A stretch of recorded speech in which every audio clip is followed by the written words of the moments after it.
Belakangan ini marak terdengar kasus penganiayaan yang dialami oleh seorang alumni Institut Pemerintah Dalam Negeri atau IPDN. Tidak hanya itu, terkuak ternyata pelaku penganiayaan tersebut disinyalir dilakukan oleh oknum pejabat pemerintahan Provinsi Lampung. Korban AF diketahui merupakan alumni IPDN. Saat ini ia berstatus sebagai pegawai magang di kantor BKD Lampung.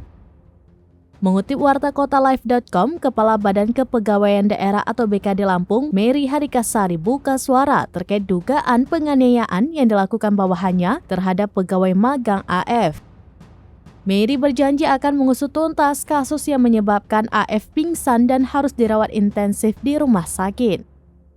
BKD diwakili Mary saat ini masih mempelajari kasus itu. Ia mengatakan pihaknya tetap akan mengikuti perkembangan kasus tersebut. Ia juga sedang mencari tahu identitas korban.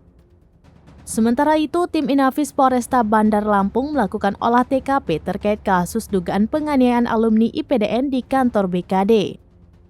Kanit Jatanras Polresta Bandar Lampung Ibda Tamrin Lumban Gaul turut mendampingi pihak tim Inafis untuk melakukan olah TKP. Tim Inafis Polresta Bandar Lampung disambut langsung oleh Kepala BKD Lampung, Mary Harikasari.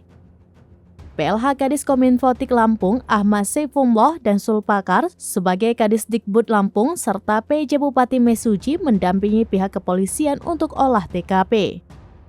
Dikabarkan sebelumnya, meski telah mengalami sesak nafas, pengeroyokan oleh oknum pejabat Pemprov Lampung terhadap AF tetap dilakukan. Dikatakan bahwa penganiayaan terhenti ketika korban tak sadarkan diri dan kemudian dilarikan ke rumah sakit.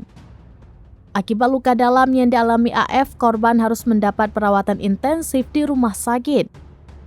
Berita terkait kasus pengeroyokan itu kemudian viral di media sosial.